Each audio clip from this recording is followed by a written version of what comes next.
We're back. Back to ponies. We've returned to Ponyville. Yes. Actually, well, technically, we left Ponyville. Oh, that's right, we did. This particular episode of My Little Pony is very different than most episodes of My Little Pony in the fact that it was good. That's not true. There are plenty of other episodes that are great. They don't hit the pinnacle that this does. This is your top tier. Your personal top tier. These two episodes are extremely well done, and I appreciate them more and more every time I see them. The Cutie Map Parts 1 and 2. Yes. So, as you all know, this is a particular episode, and I decided to show him a clip from this episode that I found particularly funny, because I knew that he would start listening to the dialogue and it would get screwed into his brain and he wouldn't be able to leave, and it worked. Infected me with mad pony disease. Again.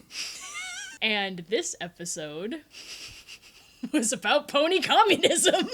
Because of course it is. Yes, the ponies get together to same land, yes, where everything is same, where everyone's equal. And it's just creepy. It was so well done. That one line, you can't have a nightmare if you never dream. It's like, what? Is this a My Little Pony episode?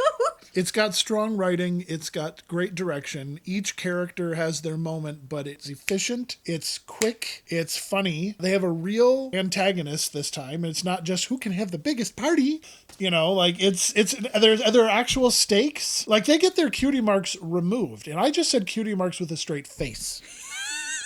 So their cutie marks, which I have been thoroughly educated by you, their proclivity, their power, it symbolizes their special talent and their destiny. That being said, it is a mark of individuality. Yes. And when they come to Equality Town, they are confronted with a very different way of life. Yes. All of the ponies there do not have any cutie marks to differentiate them at all. They just have an equal sign. Which is terrifying. And all of them are like this. I'm just immediately thinking about what Pinkie Pie said. I don't like it. I don't like it one bit.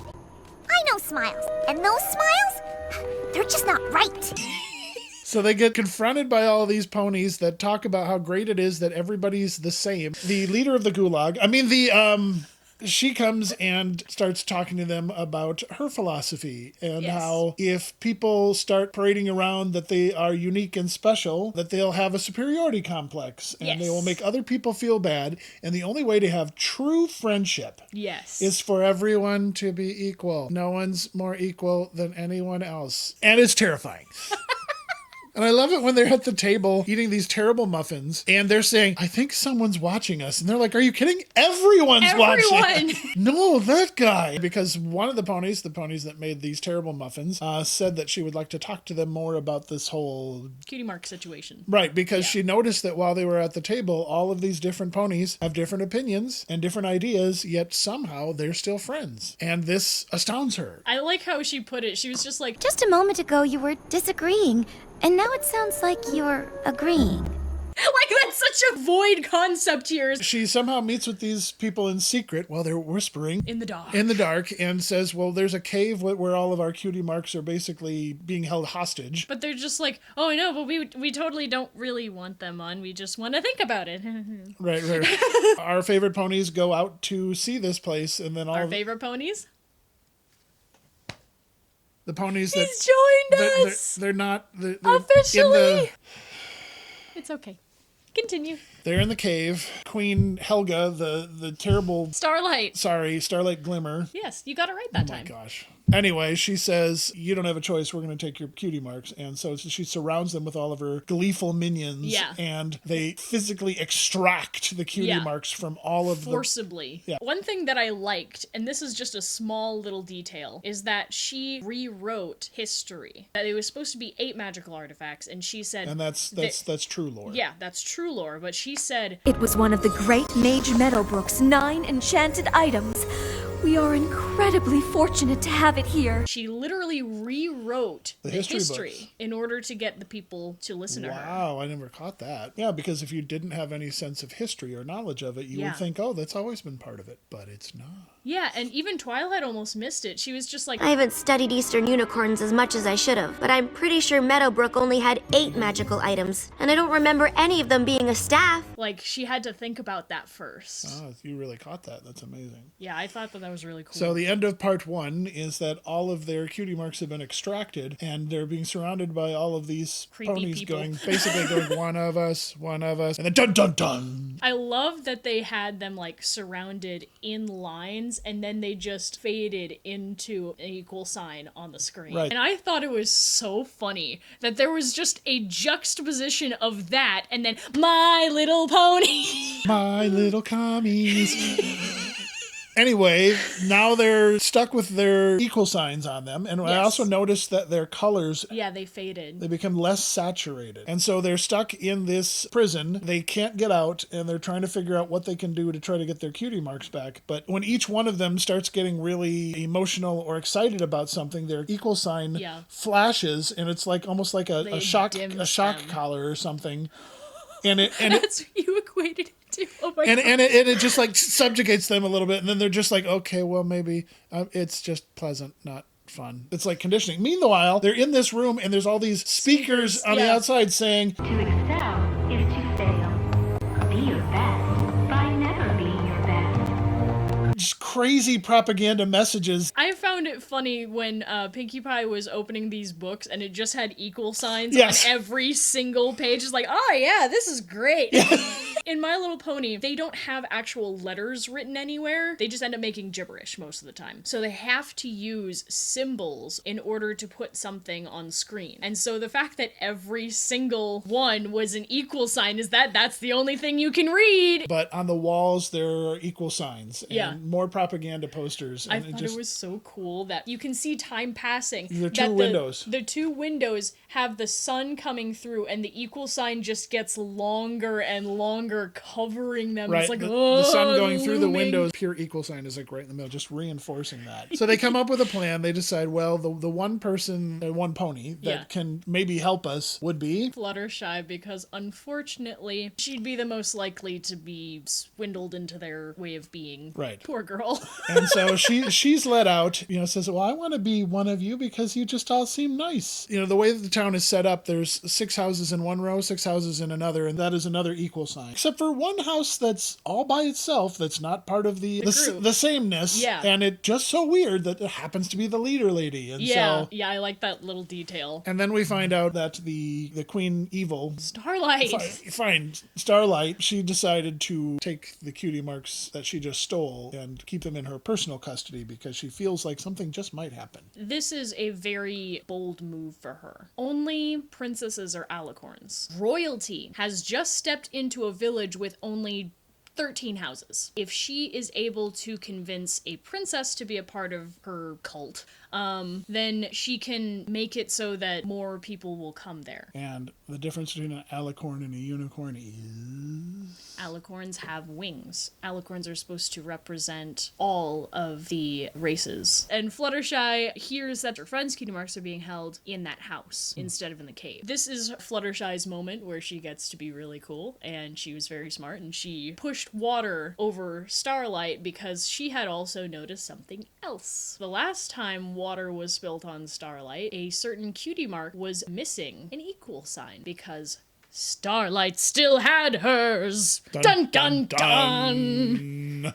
And then when Fluttershy had dumped the water on her, it revealed that she was still keeping it. And her cutie mark is out for show for everyone to see. And he's like, oh, so I guess some people are more equal than others. He also noticed that she was more colorful than all the other ponies, so Yeah. that was a tip-off as well. And this leads to a revolt amongst the citizenry. They start running towards the cave. Yes, So where- that way they can get their cutie marks back. And I thought it was awesome. Reference to I think it was an 80s music video where the guy takes the staff and tosses it towards the huge glass screen. Oh, yes, it's the Apple's 1984 ad for their Yeah. computer. He used the staff, the very thing that was a symbol of their Oppression. and used it to free all of them. And I thought that was so dang cool. It was pretty cool. And the way that the cutie marks flew out was like fireworks. Like there was a celebration to be had. Yep. But it's not over. Our main ponies did not have theirs yet because they were Stolen by Starlight Glimmer. Anyway, so she's running to the mountains, and so our ponies are all trying to get to them, but their powers are diminished. They've been equalized to just fast walking. Oh, come on! So they're all coming there and say, If we hadn't come here to help them, they'd still be living under her rules. Now it's their turn to help us. they do get their powers back, but then they have a confrontation between Starlight and the rest of the team. And Twilight previously was trying to give Starlight a pep talk. Every pony has unique talents and gifts. And when we share them with each other, that's how Quiet! So now they have a standoff Yeah. at the mountain, and she uses her power of Voldemort to shoot a wand lightning bolt at Twilight Sparkle, right? Yes. Okay, got that one right. Yes. She said, like, I worked on that spell for years. You can't just do that, because I did more for that. But the reason she could do that is because all of her friends had poured into her life, and that she could have never done that on her own. Because friendship is magic. Oh my God. In this case, it literally was. It literally and is practically was. Magic being an entity and not just a feeling. So they defeat Queen Voldemort, and she goes off into the... A big blast, and then she runs off into the cave. And waiting for another episode down the line to see Yes. her again. And then... Which we can watch next time if we want to. And then they go back to the village, and they have the best party they've ever had because everybody can do all of their awesome, unique things with their unique talents. So it ended pretty well. The characters are now able to be themselves and learn about each other. This is a chance for all of us to get to know each other again for the very first time. And I thought that that was awesome. They don't necessarily want to leave. They just want to meet the people they've been around this whole time and never got to know. They're all unique and different, but they want to have friendships. Yeah. Everything about it is earned. This whole storyline is crafted in a way that has high stakes, a good villain. It makes sense. It's every bit of storytelling is tailored toward that. Even every individual one. There's no real fat or fluff. And I just thought it was extremely well directed for a kids show, very well written. And I think that every little kid should watch this because it talks about how this is a fundamentally flawed philosophy. That's hard to say. Fundamentally flawed philosophy. Kids should learn this because not many of them are going to be reading philosophy books, but those ideas were chunked down in a way that delivers them in a fun story, an Yeah. engaging story, Yeah. and it's funny and it's clever. It made me happy because they weren't just doing your average run-of-the-mill episode. Those were intentional shots. Yeah. It felt like there was some real thought put into the composition of things. It had solid art direction. Do you want to know what that reminds me of? There was one episode where Pinkie Pie was calculating something. She's talking to Applejack, and she has 2 hooves go up, 4 hooves go up, and then 16 all around the frame, and then afterwards it zooms out, and Applejack just goes... There's a lot of that in My Little Pony, and I hope to bring you more into that. So next time we will be talking about pony racism. So that's a thing that was talked about as well. Great. And we'll see if This that is still one's a up to kids par. show, right?